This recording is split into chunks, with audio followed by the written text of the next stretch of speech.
નમસ્કાર, ન્યૂઝ બુલેટિનમાં આપનું સ્વાગત છે। હું છું પંકજ। શરૂઆત મહત્વપૂર્ણ સમાચારથી કરીશું। રાજ્યમાં રસીકરણની પ્રશંસનીય કામગીરી થઈ રહી છે। રાજ્યમાં રસી લેવા યોગ્ય 50% લોકોને પહેલો ડોઝ આપવામાં આવ્યો છે।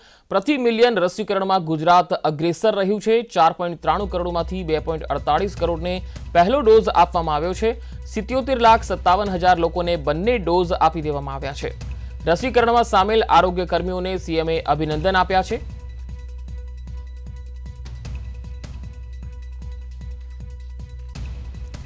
तो 77,57,000 લોકોને બંને ડોઝ આપવામાં આવે છે।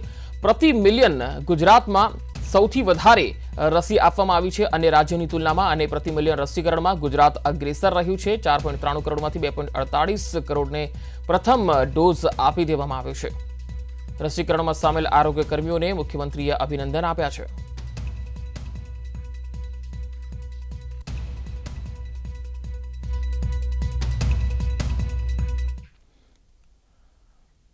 રાજ્યમાં કોરોનાના નવા 27 કેસ નોંધાયા છે જ્યારે 33 દર્દીઓ સાજા થયા છે। 19 જિલ્લામાં એક પણ નવો કેસ નોંધાયો નથી। 7 જિલ્લામાં એક નવો કેસ આવ્યા છે જ્યારે વડોદરામાં 5 નવા કેસ આવ્યા, સુરતમાં 3 નવા કેસ આવ્યા, અમદાવાદમાં 3 નવા કેસ આવ્યા, આણંદમાં 3 નવા કેસ આવ્યા, જામનગરમાં 2, નવસારી જૂનાગઢમાં પણ 2 કેસ આવ્યા છે। રાજ્યમાં રસીના 4,39,045 ડોઝ એક દિવસમાં આપવામાં આવ્યા। કુલ 3,26,14,461 ડોઝ આપવામાં આવ્યા છે। રાજ્યમાં 268 એક્ટિવ કેસ છે। 21 જિલ્લામાં 5 કે તેનાથી ઓછા એક્ટિવ કેસ છે। તાપી, ખેડા, છોટાઉદેપુર, અરવલ્લીમાં 0 એક્ટિવ કેસ છે। પોરબંદર, મહીસાગર, બોટાદ, પાટણ, નર્મદા, મોરબીમાં 1 એક્ટિવ કેસ છે। દ્વારકા, ડાંગ, વલસાડ, બનાસકાંઠામાં 2 એક્ટિવ કેસ છે। તો કચ્છ, સાબરકાંઠા, પંચમહાલ, સુરેન્દ્રનગરમાં 4 એક્ટિવ કેસ છે। ગીર સોમનાથ, મહેસાણા, નવસારીમાં 5 એક્ટિવ કેસ નોંધાયા।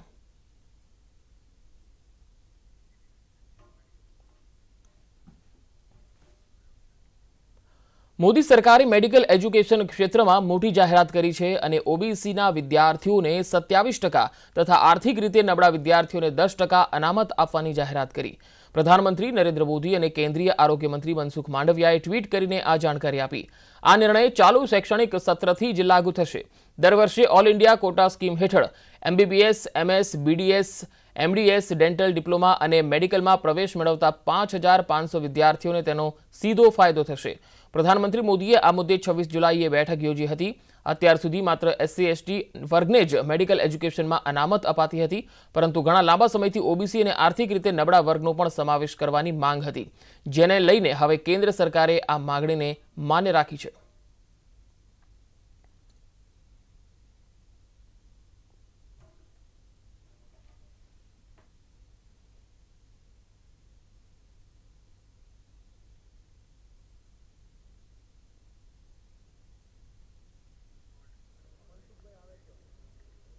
આનો લાભ એ ઓબીસીની અંદર જે વિદ્યાર્થીઓ અંડર ગ્રેજ્યુએટની અંદર એમબીબીએસમાં અભ્યાસ કરવા માટે જતા હશે એમાં 1,500 વિદ્યાર્થીઓનો લાભ થશે। પોસ્ટ ગ્રેજ્યુએશનમાં 2,500 વિદ્યાર્થીઓને કુલ 4,000 વિદ્યાર્થીઓનો લાભ મળવાનો છે। કેનેડાનું એક મૂળ ભારતીય દંપતી કેનેડા પરત નથી ફરી શકતું। કારણ છે તેમના વેક્સિન સર્ટિફિકેટમાં QR કોડનો અભાવ, જેને લઈને ઘણા દેશો તેમને વેક્સિનેટેડ નથી ગણતા।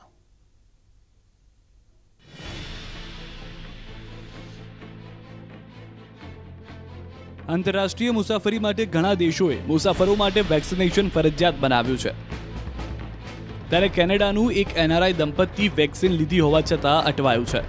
દંપતી કેનેડામાં ફાઇઝરની વેક્સિનના 2 ડોઝ લઈને ભારત આવ્યું। તેમની પાસે વેક્સિનેશન સર્ટિફિકેટ પણ છે, જોકે સમસ્યા એ છે કે આ સર્ટિફિકેટમાં QR કોડ નથી અને કેનેડા જવા હાલ ફક્ત કનેક્ટિંગ ફ્લાઇટ જ ઉપલબ્ધ છે, ત્યારે તેમણે જુદા જુદા દેશમાં થઈને જવું પડે છે। પણ યુએઈ સહિતના કેટલાક દેશો QR કોડ વિનાના તેમના વેક્સિન સર્ટિફિકેટને માન્ય નથી ગણતા અને તેમને આગળની હવાઈ મુસાફરી નથી કરવા દેતા।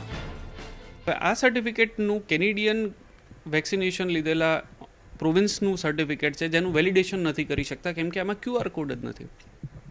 એ લોકો વેલિડેશન નથી કરી શકતા એટલે એ લોકો મને નોન વેક્સિનેટેડ પર્સન ગણે છે અને મને આવવા જ નથી દેતા। I am not allowed to board the flight.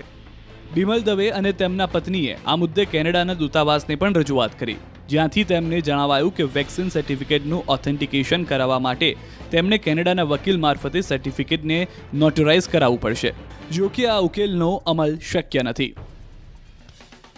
નોટરીનો નિયમ છે કે તમારે ત્યાં ફિઝિકલી પ્રેઝન્ટ રહેવું પડે સાઇન કરવા માટે, પણ તો પણ ગવર્મેન્ટે પોતે અમને આ એડવાઇસ આપી એમ્બેસીમાંથી, અને અમને કહ્યું કે એના વગર અમે ઓથેન્ટિકેટ નહીં કરી શકીએ. એટલે ઇનડાયરેક્ટલી એવું કહેવાય કે ગવર્મેન્ટે પણ કેનેડિયન ગવર્મેન્ટે પોતાના સર્ટિફિકેટ માટે હાથ ઊંચા કરી દીધા. દવે દંપતી કેટલાક દેશોમાં થઈને કનેક્ટિંગ ફ્લાઇટ વડે કેનેડા પહોંચી શકે તેમ છે, જો કે આ માટે તેમનો ખર્ચ અનેક ગણો વધી જાય છે. જે હું લાસ્ટ યર આવ્યો ત્યારે મારી કેનેડા જવાની કોસ્ટ ફક્ત 40,000 રૂપિયા હતી. હવે હું મેક્સિકોથી જઉં છું તો મારી કોસ્ટ 5 લાખ રૂપિયા છે પર પર્સન. અલ્બેનિયાથી જઉં તો 4.5 લાખ રૂપિયા છે પર પર્સન. માલદીવ્સથી જઉં તો 3 લાખ રૂપિયા છે પર પર્સન. અને અહીંયા દોહાથી હું જઉં તો 1.5 લાખ રૂપિયામાં હું કેનેડા પહોંચી જાઉં, પણ આમાં QR કોડ નથી એટલે હું નથી જઈ શકતો. દંપતીએ કેનેડા પરત ફરવા ન છૂટકે ચાર્ટર પ્લેન બુક કરાવવું પડ્યું છે. જો કે પૂરતા મુસાફરો ન મળે તો આ ફ્લાઇટ પણ રદ થઈ શકે છે. હવે જોવું એ રહેશે કે દંપતીને નિયમોની આંટીઘૂંટી ક્યાં સુધી નડે છે. સંજય ટાંક, ન્યૂઝ 18 ગુજરાતી, અમદાવાદ. રાજકોટ એમ્સની મુખ્ય હોસ્પિટલના બિલ્ડિંગ પ્લાનને રાજકોટ અર્બન ડેવલપમેન્ટ ઓથોરિટીએ મંજૂરી આપી છે. પ્રથમ તબક્કામાં 25 ઇમારતો બનાવવાનું આયોજન છે. તબક્કાવાર ઇમારતોને મંજૂરી અપાયા બાદ મેઇન બિલ્ડિંગ પ્લાનને મંજૂરી અપાઈ છે, જેમાં બેઝમેન્ટ સાથે હોસ્પિટલના 5 ફ્લોર હશે. આ પ્લાન મુજબ બેઝમેન્ટમાં રેડિયોથેરેપીની સુવિધા પણ હશે, જ્યારે ગ્રાઉન્ડ ફ્લોર પર doctors room, laboratory, consultant room અને ફાર્મસી સ્ટોર હશે. જ્યારે પ્રથમ માળે ICU, વિવિધ wards, consultant room, NICU, HDU, observation room અને ઓપરેશન થિયેટર હશે. બીજા માળે લેક્ચર રૂમ અને વિવિધ wards, operation theatre, observation room અને સ્ટાફ લોન્જ હશે. જ્યારે ત્રીજા, ચોથા અને પાંચમા માળે વિવિધ વોર્ડ્સ અને ડોક્ટર રૂમ હશે.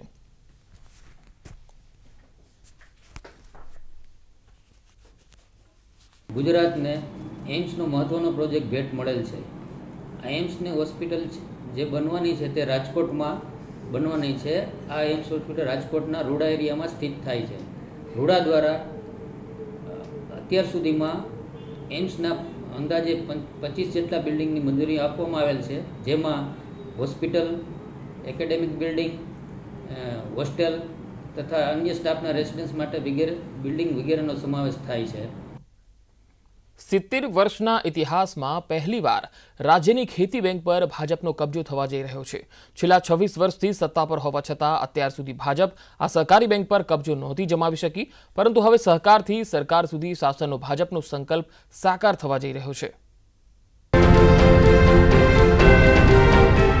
ગુજરાત રાજ્ય સહકારી કૃષિ અને ગ્રામીણ વિકાસ બેંક ખેડૂતો માટે સ્થપાયેલી રાજ્યની સૌથી જૂની બેંક, જેની 7મી ઓગસ્ટે યોજાશે ચૂંટણી.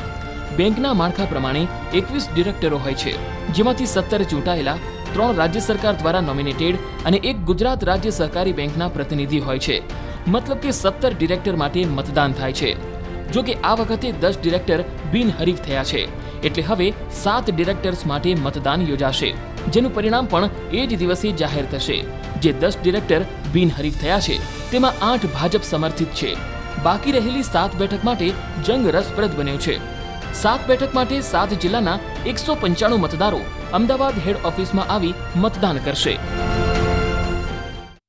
કુલ 195 મતદારો અમદાવાદ હેડ ઓફિસ ખાતે આ કચેરીમાં અલગ અલગ 7 બૂથ બનાવીને તેની ચૂંટણી ડેપ્યુટી કલેક્ટરશ્રીની રૂબરૂમાં અને તેઓના સ્ટાફ મારફત યોજવામાં આવશે.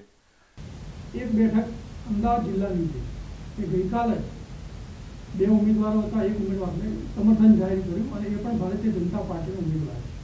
બાકી રહેતી જે 6 બેઠકો છે, આમાં હું માનું છું કે ખૂબ મોટી બહુમતીથી 6 બેઠકોની અંદર ભારતીય જનતા પાર્ટીનો વિજય થશે. અત્યાર સુધી ખેતી બેંકની બોર્ડની મુદત 3 વર્ષની હતી અને હવે નવા નિયમો મુજબ 5 વર્ષની રહેશે. આઝાદી પછી ગત ટર્મમાં પહેલીવાર ચેરમેન અને વાઇસ ચેરમેન પદ પર ભાજપનો કબજો હતો, જેમાં કોંગ્રેસ સમર્થિત ડિરેક્ટરો પણ સમર્થનમાં હતા. મયુર માકડિયા, ન્યૂઝ 18 ગુજરાતી, અમદાવાદ. મોબાઈલનો ઉપયોગ કરતા દરેક વ્યક્તિને સાવધાન કરતો કિસ્સો મહેસાણામાં સામે આવ્યો. અહીં એક કિશોરી માટે મોબાઈલ જીવલેણ સાબિત થયો. શું છે ઘટના, જોઈએ.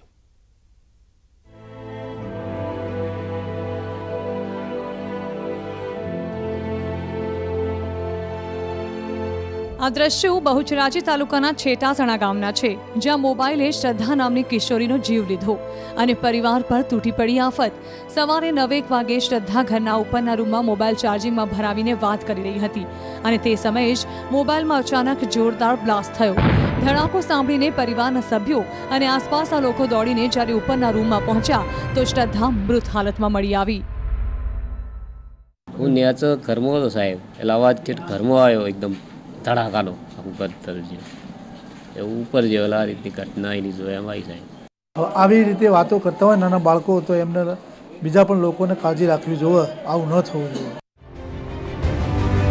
બ્લાસ્ટના કારણે આગ ભભૂકી ઉઠતા ઘરમાં ભરેલો ઘાસચારો સળગી ઉઠ્યો. લોકોએ પાણીનો મારો ચલાવી આગ પર કાબુ મેળવ્યો. આ કિસ્સો દરેક સ્માર્ટફોન યુઝર્સ માટે લાલ બત્તી સમાન છે. મોબાઈલ ફોનનો ઉપયોગ કરતી વખતે અનેક સાવધાની જરૂરી છે. મોબાઈલ ફોન ચાર્જિંગમાં હોય ત્યારે વાત કરી કે તેનો ઉપયોગ કરવો ન જોઈએ. ડુપ્લિકેટ ચાર્જરનો ઉપયોગ ન કરવો. ઊંઘતી વખતે મોબાઈલ તકિયાની નીચે ક્યારેય ન રાખવો, કારણ કે મોબાઈલ ગરમ થઈને ફાટી શકે છે. વારંવાર હિટ મારી જતા મોબાઈલને તરત જ રિપેર કરાવો. કોઈ અન્ય વિકલ્પ ન મળે ત્યારે જ કાર ચાર્જરનો ઉપયોગ કરવો. આ એક કિસ્સો આપણને સૌને સાવધાન રહેવાની ચેતવણી આપે છે, કારણ કે ભૂતકાળમાં પણ આવા કેટલાક કિસ્સા સામે આવી ચૂક્યા છે. Bureau report, news 18 Gujarati. पेट सफा हर रोग दफा.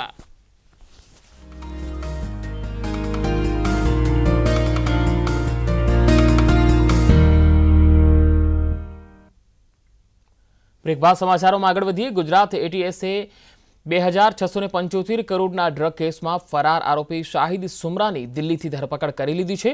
સુમરાના તાર આઈએસઆઈ સાથે જોડાયેલા હોવાની ચર્ચા છે.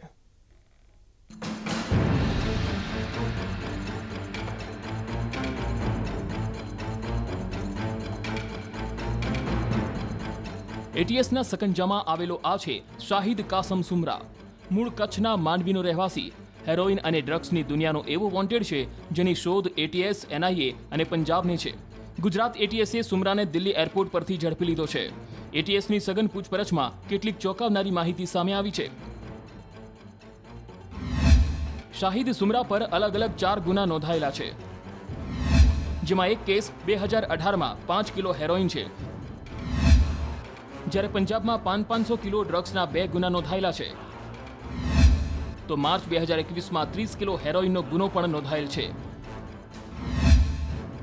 એટીએસ અને કોસ્ટગાર્ડના સંયુક્ત ઓપરેશનમાં પાકિસ્તાની નાગરિકો ઝડપાયા હતા. તે સમયે સુમરા ફરાર હતો. સુમરા દુબઈમાં બેસીને ડ્રગ્સનો કારોબાર સંભાળતો હતો. આ આરોપી વિરુદ્ધમાં 2021માં 30 કિલો હેરોઇન એટીએસે પકડ્યું હતું. તે ગુનામાં એ વોન્ટેડ હતો. એ પહેલાં 2018માં એટીએસમાં 5 કિલો હેરોઇનનો ગુનો રજીસ્ટર થયો હતો. તેમાં એ વોન્ટેડ હતો અને પંજાબમાં ટોટલ 500 કિલોના અલગ અલગ નાર્કોટિક્સના 2 કેસમાં એ વોન્ટેડ હતો. એટીએસની તપાસમાં ચોંકાવનારી વાત સામે આવી છે કે સુમરા નાર્કો ટેરરની પ્રવૃત્તિમાં સંડોવાયેલો છે. આ ઉપરાંત પાકિસ્તાન સ્થિત આઈએસઆઈના ઇશારે કામ કરતો હતો. ડ્રગ્સની હેરાફેરીના રૂપિયા આતંકી સંગઠનોને આપતો હતો. સુમરા ગલ્ફ અને દક્ષિણ આફ્રિકાના દેશોમાં પણ જઈ આવ્યો છે. તેની પાસેથી ફોન, વિદેશી રકમ સહિત અન્ય મુદ્દામાલ કબજે કરવામાં આવ્યો છે. આરોપીનું ડી કંપની સાથે કોઈ કનેક્શન છે કે કેમ તે દિશામાં તપાસ ચાલી રહી છે. પહેલાં આ નાર્કોટિક્સની પ્રવૃત્તિમાં સંકળાયેલો હતો, પણ પછી નાર્કોટિક્સની પ્રવૃત્તિ પછી હાલ એ નાર્કો ટેરરની અને આ જે નાર્કોટિક્સનું જે ફંડ છે એ આતંકવાદી ઓર્ગેનાઇઝેશનને આપવાની પ્રવૃત્તિમાં સંડોવાયેલો છે. આતંકવાદી સંગઠનો સાથેના જે કનેક્શન છે એ બાબતમાં જે ફરિયાદ હોવાની પૂરેપૂરી પોલીસને શંકા અને માહિતી છે.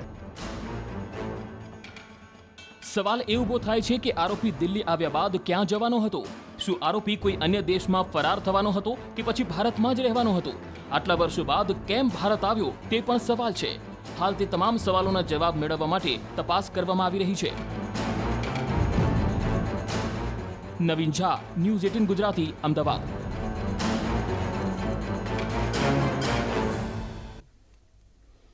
કચ્છના દરિયાકાંઠેથી ફરી ચરસના પેકેટ મળી આવ્યા છે. બીએસએફના પેટ્રોલિંગ દરમિયાન ચરસના પેકેટ મળ્યા છે. શેખરણ પીર ટાપુ નજીકથી 20 ચરસના પેકેટ મળી આવ્યા છે. આ ચરસના પેકેટ અંગે હાલ તપાસ ચાલી રહી છે. અગાઉ પણ કાંઠા વિસ્તારથી ચરસના પેકેટ મળી ચૂક્યા છે, ત્યારે હાલ તો તપાસ કરવામાં આવી રહી છે કે આ ચરસના પેકેટ અહીંયા કેવી રીતે આવ્યા, કોણ મૂકી ગયું. બીએસએફના પેટ્રોલિંગ દરમિયાન ચરસના આ પેકેટ મળી આવ્યા. શેખરણ પીર ટાપુ નજીકથી 20 ચરસના પેકેટ મળ્યા છે.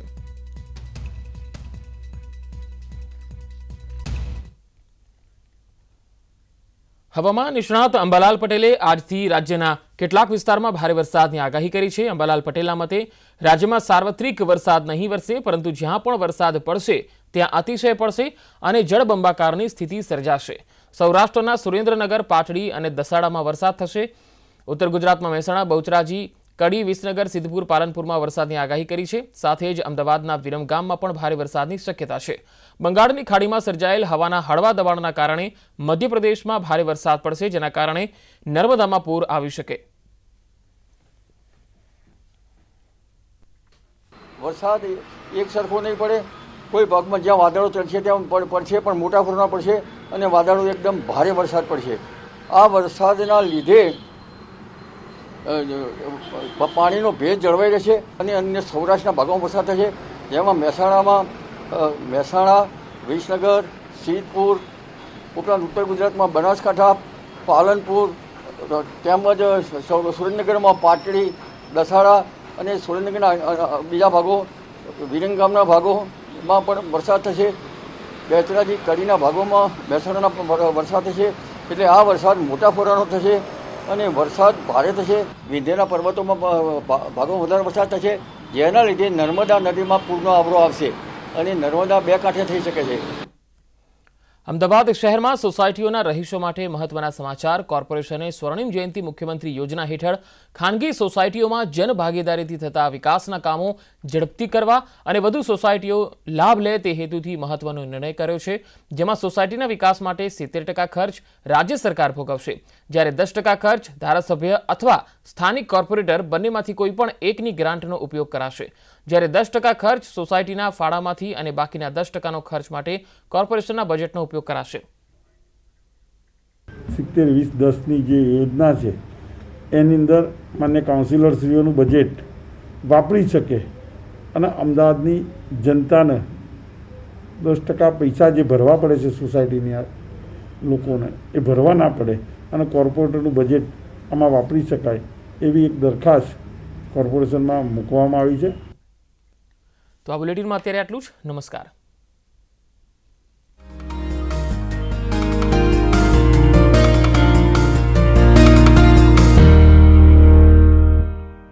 કેસ ઘટતાની સાથે જ નોન કોવિડ ઓપીડીમાં વધારો થયો છે.